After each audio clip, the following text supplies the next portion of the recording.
My name is Monica Tonozai from the Higher Life Foundation, representing Harare Social Business Unit. And today I'm going to be discussing a very interesting topic from a document titled Alternative World Global Trends 2030. This year, as we begin our year, our executive chair challenged each and every one of us to make individual plans for the next 25 years. Personally, as an individual, I had to look at my future, projecting what it would be like, and also seeing the various angles in which I could make my accomplishments in the near future. What has this taught me? It has taught me the importance of planning, forecasting, and always having the vision in mind, and always planning to see how best you can achieve it. Reading the document Alternative World Global Trends 2030, I always had the question, why is it first world countries or developed countries seem to always be better advanced in terms of planning and achieving their goals than developing countries? After reading the document, I then had the answer. It's always in the planning, in the forecasting, and also seeing how best you can achieve your future. And then from the document, I also learned the importance of what we call megatrends. Megatrends are large transformative global forces that impact the planet and the service delivery of different things that include the political, the economy, the health services, as well as the education. Megatrends also look at the possible trajectories of what will possibly transpire in the next 15 to 20 years. And in this particular case, the document refers to the megatrends that will make an impact in the world in the year 2030. From the document, we see that 4 megatrends are highlighted as the key game changers, or rather key players in the operations of the world in the year 2030. And these include the diffusion of power, individual empowerment, the demographic patterns, as well as the food, the water, and the energy nexus.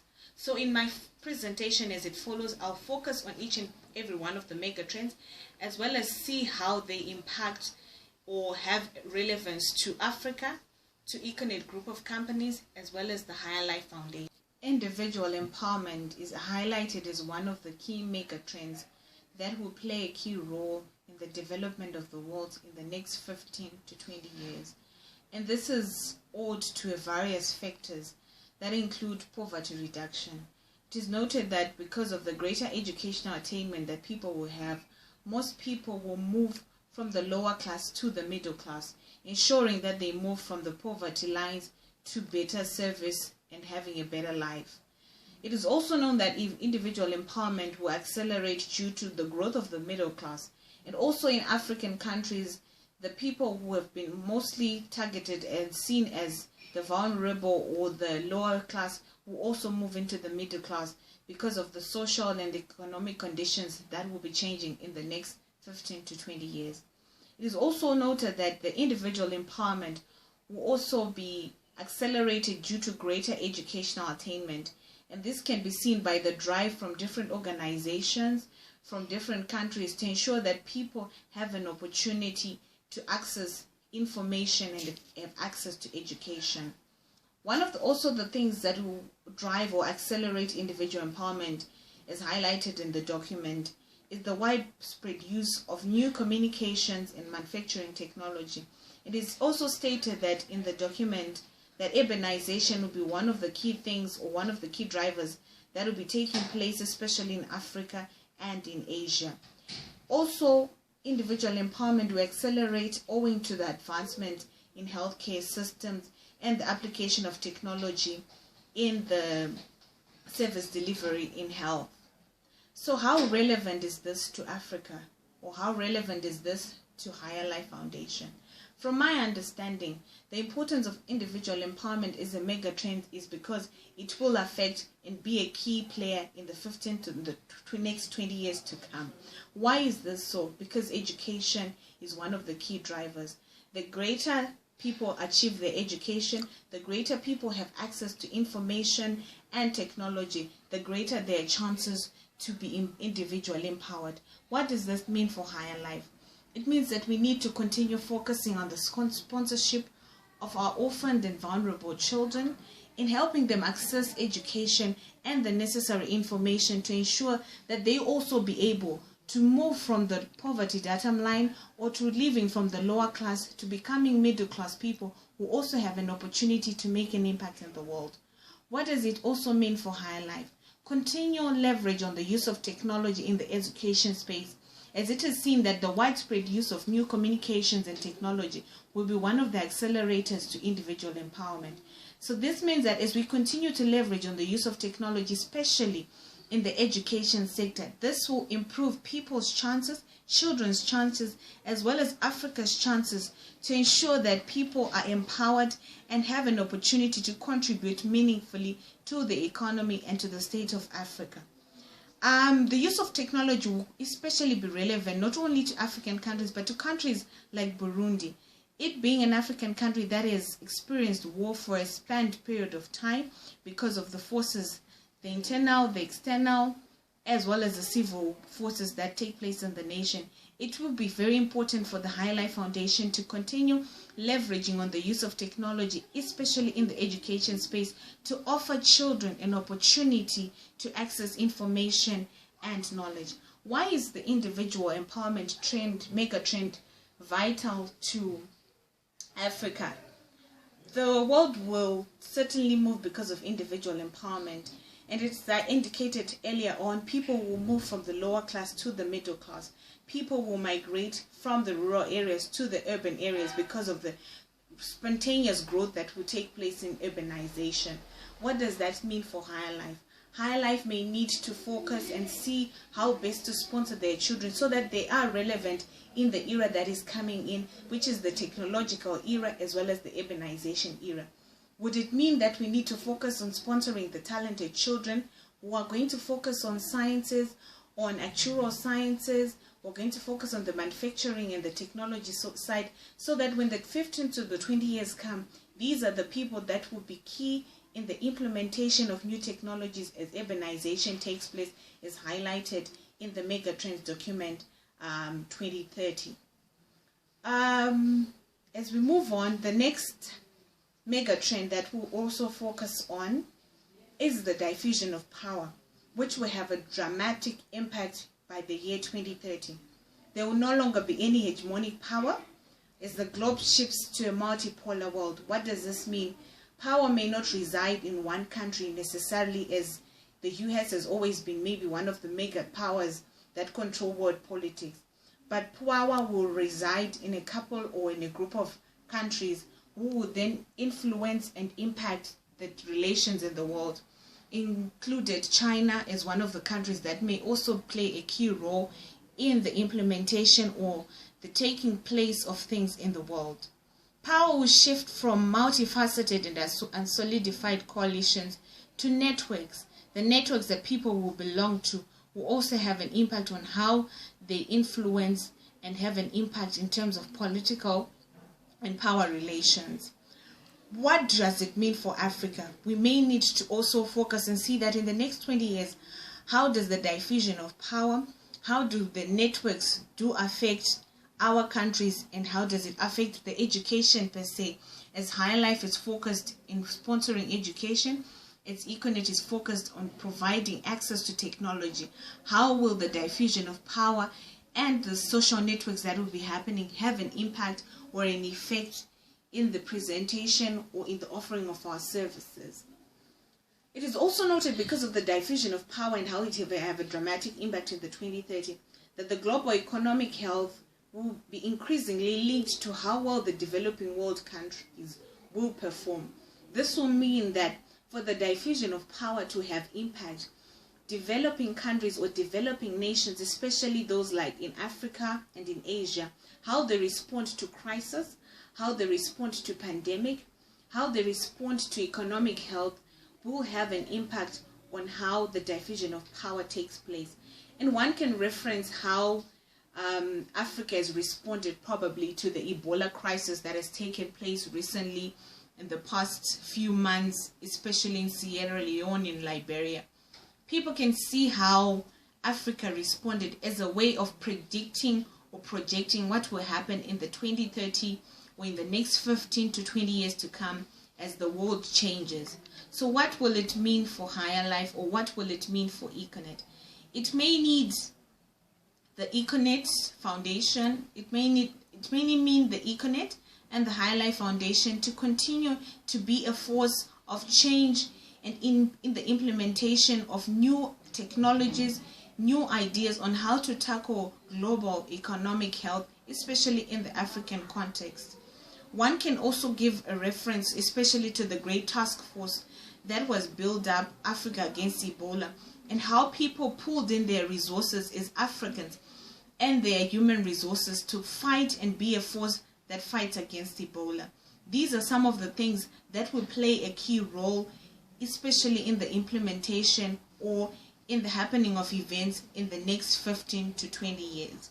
So therefore, what is my recommendation? My recommendation is for the Econet group of companies to continue to be the head, to continue to be a lead and a guide in sponsoring or in spearheading initiatives that promote global health economics, the leveraging or the use of technology in the health industry to ensure that people have access to information, people have access to global solutions in terms of health. What is the solution that we can also use? Considering that Econet is in the technology space, leverage on the use of technology and applications in the health sector as an initiative that will also complement the global trends that are being predicted in the document Alternative World Global 2030 Trends. Another mega trend that we note or that is highlighted from the document is the demographic patterns. And in the demographic patterns, we are focusing on how the population will grow, on how economic growth will decline in aging countries, and also how women being in the labor market will have an impact on the economic growth of companies. And as highlighted in the document, the world's population is likely to increase, and in 2030, the world will have a population of about 8.3 billion people, rising from about 7.1 billion people from the 2012 research. Economic growth is most likely to decline in aging countries such as the United Kingdom, such as the United States, and this will also play a key role or will have an effect on the global economy. By 2030, 60% of the world's population will live in urbanized areas. As I highlighted earlier on, urbanization will be one of the key things that will take place in the next 15 years, while 80% of the middle class will reside in urban areas like I've indicated. To top it all, high rates of urban growth will take place in Africa and in Asia. I think this is something to really note, as Africa is also seen as one of the rising continents in the world because of the number of youth that are participating or have an impact or are also involved in the building up of economies. It is also noted in the document that having women in the labor market will help the economy grow significantly, especially probably in Africa. 34% economic growth is predicted if women are given an opportunity and a role to participate in the building up of the economy. It is also noted in the document that 75% of the global population will have access to a mobile phone, and in some countries people actually have access to a mobile phone than they have access to a bank account or clean water. Migration will become a global issue, and I think it's something that has become very phenomenal of late because of the migrations that have been happening of people migrating from countries like Syria, countries like Egypt, or different countries owing to the political crises that are happening in the world. So it is noted that in the next 15 years, migration will become a globalized issue, as both the rich and the developing countries will have to compete and have a demand for skilled and unskilled labor. How relevant is this to Africa, and how relevant is this to the High Life Foundation?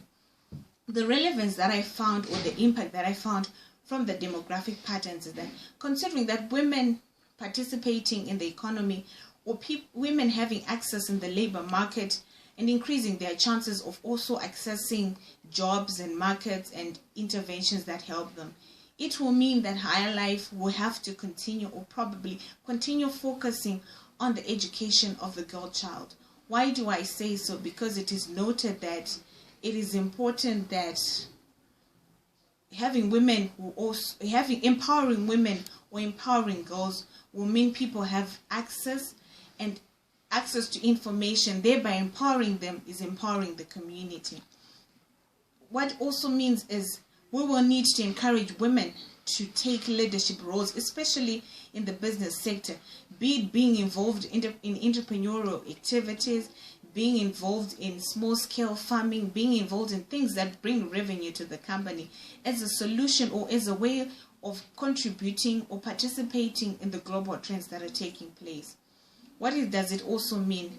That it will mean that we will need to continue leveraging and promoting the use of technology, as I've indicated, in the education space, as well as exchange of ideas from developed countries to developing countries, so as to bridge the skills gap, as we've noted that migration will be a key player in the 20-30 years to come. While a greater percentage of the middle class will be residing in HLF, it will mean that while a greater percentage of the middle class will be residing in urban areas, what does it mean for Higher Life?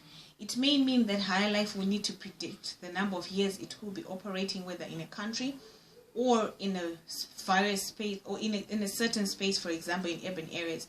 Because if urbanization is to grow by a certain percentage, that will mean that orphans and vulnerable children residing in urban areas will have greater access or greater opportunities to accessing education than children in the rural areas. So it may mean that in the next 15 years, Higher Life will need to project or make a focus on what that is that they will focus on.